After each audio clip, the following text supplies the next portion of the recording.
Hey, this is Perry Smith, KHTS News Director, and doing a special news hour, we have Steve Kim, the owner of Sand Canyon Country Club, in the studio with us. Steve, if you could tell us a little bit about yourself and how did you first get involved? It used to be called Robinson Ranch Country Club, but now it's Sand Canyon Country Club. How did you first hear about the Robinson Ranch area and come to the Santa Clarita Valley?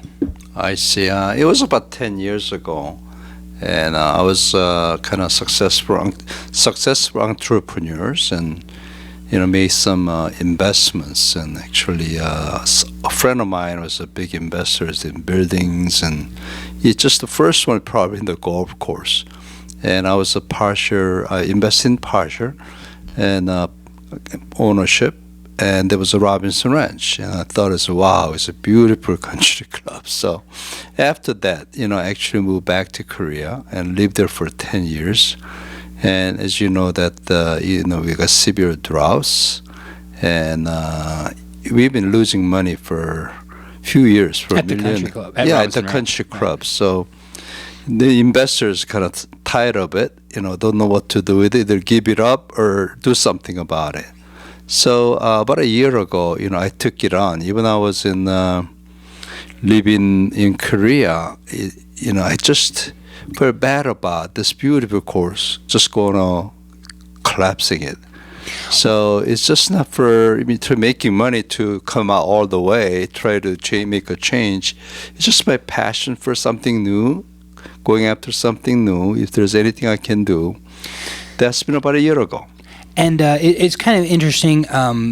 You were involved in the tech industry, and you were kind of being a little modest and humble there. You say you have a little bit of success. You had a lot of success in the tech industry. You started one of the fastest growing technology companies in Los Angeles at the time, right? Yes. Can you tell us a little bit about your past life then in the tech entrepreneur I field? see. Okay. I was born in Korea back in long ago, 1949. And of course, like others, went to school, majored in engineering.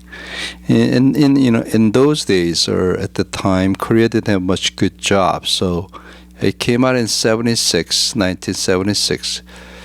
And I start my humble life, really humble, which means start making $2.75 an hour. Doing what? At the auto part warehouse. So it's like work as a stocker, which means moving parts coming in, I stocking away.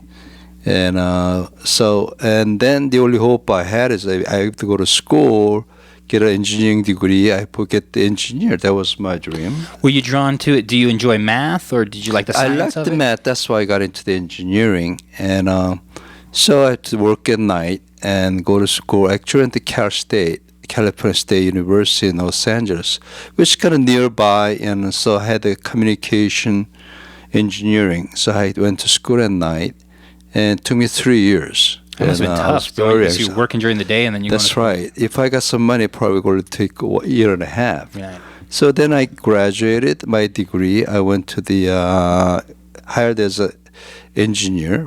My dream came true at the Litton Data Systems in Van Nuys. What did you do there? I was an engineer, but was little design work. But I don't know what I was doing it, and I felt like a little part. And of course, I want to learn a lot more to that. I want to learn a lot more, but things were moving. The pace was very slow, and I didn't know if I kind of lost myself. My self-exist was there. How's that? Oh, you felt like you were just kind of going through the motions, if you will? Yeah. So I said I wasn't happy, and so what can I do? And so I decided to change the job to a smart company. And it was like a failed optical system division. In those days, data, they're transporting over, instead of copper, all the copper wires, which start translate over fiber optics. Right. Okay? So it's got infant stage, start moving the data over fiber. Now everything is on fiber. Right. So I became an engineer there, worked there, and always curious to know what our competitor does, how to be utilized.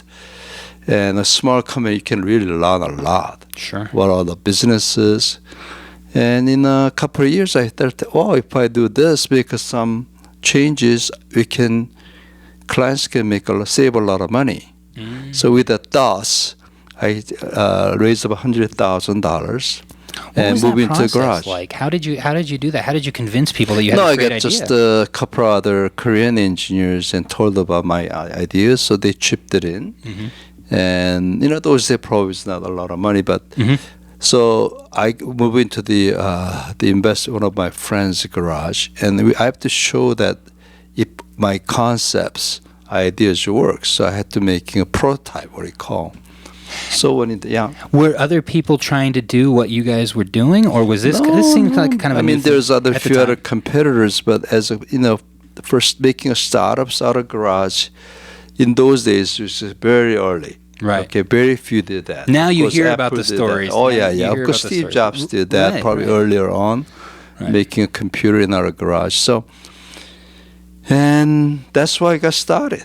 Interesting. Yeah. So the first company, and then once you created this way to save your clients more money, then the company just kind of took off. Well, then of course it's a lot of hard work, no Sure. experience, and so I have to do myself be a salesman, engineer in the manufacturing. I did everything was possible, and with those efforts, probably timing is right, and company really did well, and so it was 6 years I did that, and we sold it.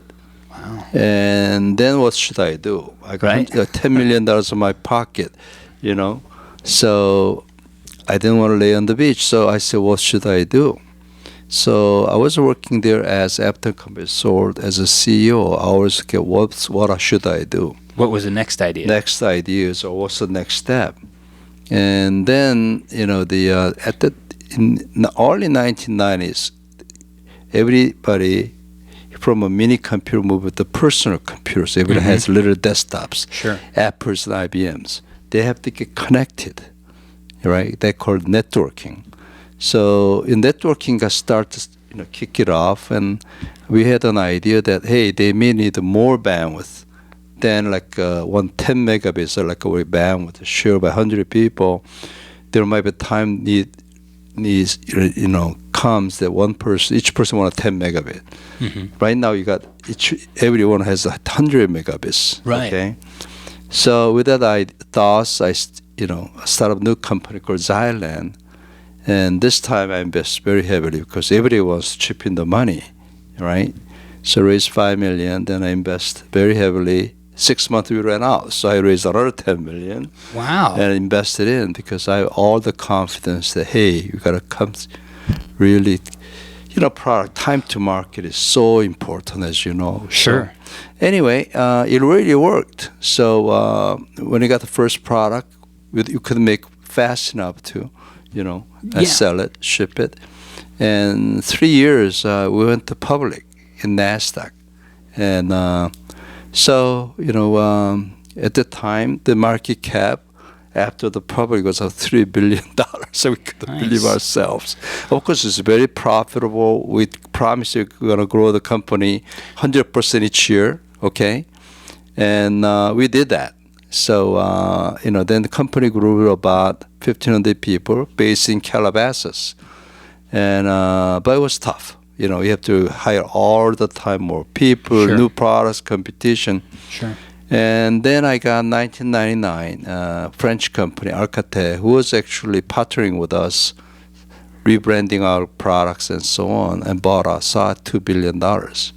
So And reading about some stories about that, it looked like there was some other people trying to do it, but you guys had the best company that had the best sales force and the best, at what you were doing with is it pizza box switches? Is that what there's a pizza. There's a lot of variety. It's not just one box. Okay. It's a lot of different, the variety of the boxes. They can call boxes, okay. switches, but support many different functions in corporates and so on. And this it's network very, very complicated products. it is. Yeah.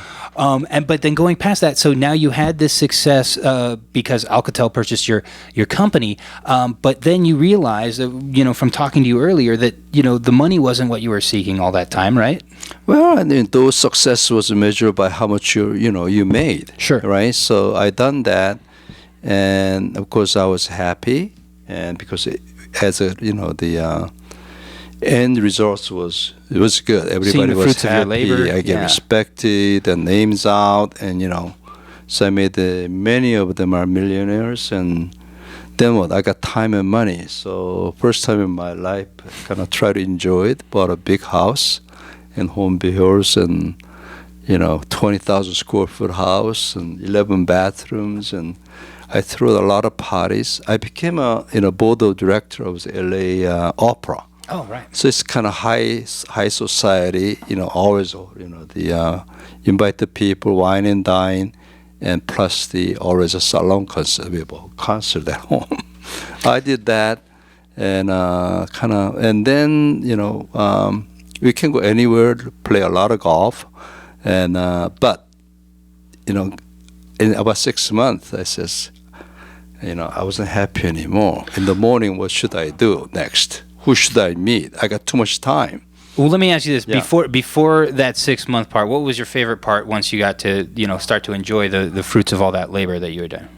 Say again, please. Your favorite part of enjoying the success? Well, just the freedom. I mean, I don't have no more pressures whatsoever. Sure. Okay, and running a business, you have to meet every month,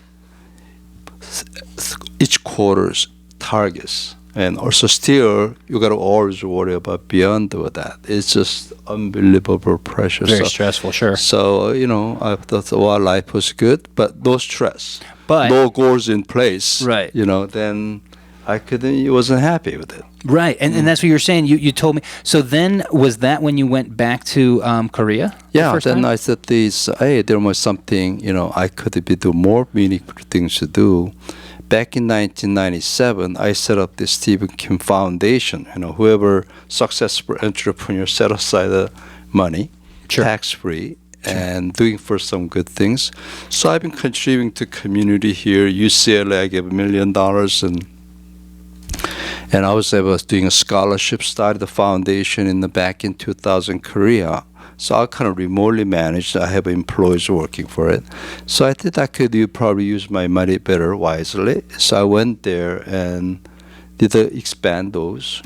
Let me ask you this: yeah. What was the first thing for the Steve Kim Foundation? Were you also trying to support entrepreneurs, or what were you trying to do? No, with that? actually, another thing was not supporting with my money. And once I got out, sold it, I set up the venture capital firms.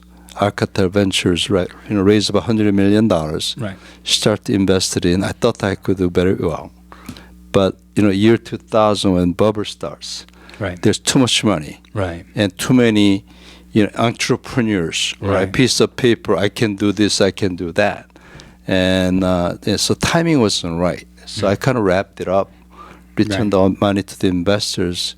So then what should I do? Right. Okay. So try that for a short time. Yeah. And then, but you were saying you went back to Korea and you started to give back. What do you mean? Get back to to other people, like you started to use your money to help people. Yeah, I do that. But but when I'm helping out, I actually employees. We have find the needy people. We're giving things out. So it's not like a day to day. I gotta work and something to do. Sure. You know what I mean? So still there's kind of void in my life. Then I published a book called Dream, Hope, Future. That is the name of the foundation, and was a bestseller. Of course, then I was invited to many places for lecturing, motivational speech, and each 1 year I did 200 times and Wow. showed in many TVs, interviews. Let me ask you And- this: yes. What was the book about? What was the main lessons that you were About telling? my story? Okay. About my life story, gone through, humble stars and hybrid up, and what I did, and to be successful. And it's just how I get to successful, what I learned from those process, right? And so those kind of, very educational, Sure. motivational. Absolutely. And, yeah. Mm-hmm. And what do you share when you were doing these speaking engagements? What kind of message were you trying to get across to the people you were talking to? Well, because there's a lot of, it's just hard to say. Sure. Yeah, but, someone is just very detailed, honest, okay? And honest, just you got to show by doing it, not just telling it. And also just try to learn every day, right? By asking questions, for instance. So, those things, just like right now today, I work 7 days a week literally. And then, Sand Canyon Country Club. I go to work about 6:37, and I stay there until 7, 8, 9, 7 days a week. Okay. And what I've noticed, though, Yes. Steve, it's funny you say that, and I hear you laughing. And when you talk about Sand Canyon Country Club, I can see you smile. And when you talk about some of the things that you do there, it seems like the thing that I notice when I interview people like yourself that have reached that kind of success, they all enjoy the work. They all enjoy being there a Sure, lot and doing what they're doing, right? Make it difference, and you know that you're kind of achieving something. And what's the most, happiness? I mean, I'm doing this for my own happiness, okay? Is when people say, wow, okay? They say, clapping you and When you see the that kind of excitement of the people on the golf oh, yeah, course. that's where it makes me keep going, right? So I want to show more and more, Sure. want to do better and better, right? Just like a little kid. Well, That keeps me going. Just like going copper to fiber optic.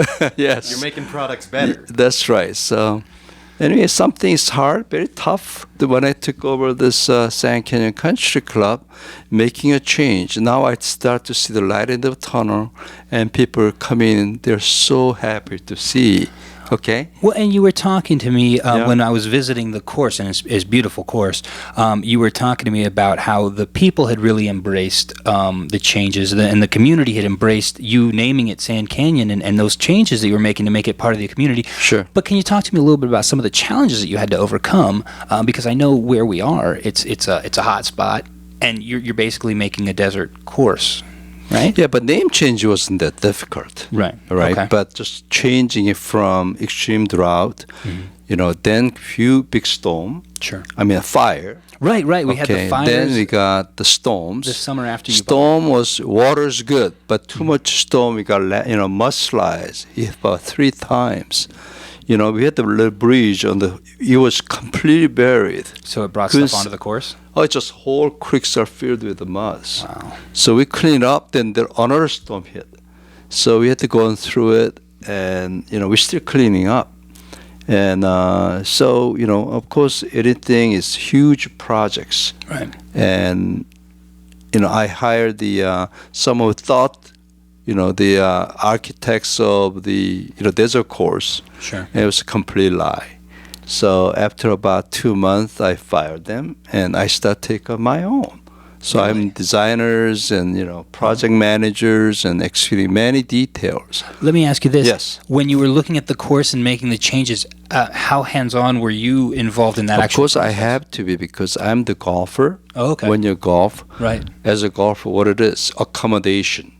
Okay, still a little challenge with accommodation. When it's too Right. tough, when you're losing 10 balls, No, okay, that they was don't your- want to come back. That's Right. why I start to build there's like a few lakes, and when it's dry, it's completely almost dried, and almost very little water, and it contaminated.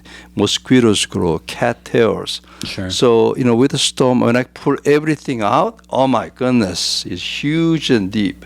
So to accommodate it, I built the walls around. It to become a huge lake. Okay, what I do with this huge? We don't have water to fill in.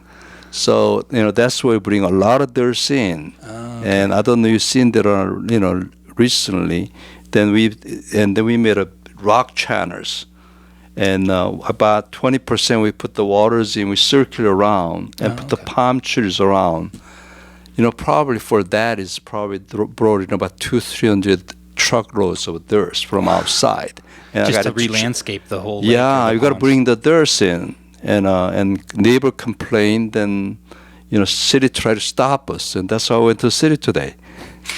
So what you're doing is making the golf course more sustainable in the long run and making it more drought tolerant, as well as making it more I mean, playable. when it's even droughts, I don't have a problem with, water get drought out and filthy and all that. It's because always circulating, much more beautiful. Sure. And what's the building up the wall? The ball doesn't get the fairway much Stay in wider bounds, right. and also stay in bounds. And also, if you come out, I mean, it's just beautiful. Well, that's what you were also saying is obviously it's a beautiful course, but it's a lot more playable now. That's what I'm hearing is that people are losing fewer balls, and you can go through and you were sharing as a previous person involved in Robinson Ranch that it was players were getting frustrated, and that's why you want to make the changes. That's right. And also, when owners not involved in managing it, the investor was a friend of mine, his conglomerate, he got 100-some buildings he had to manage.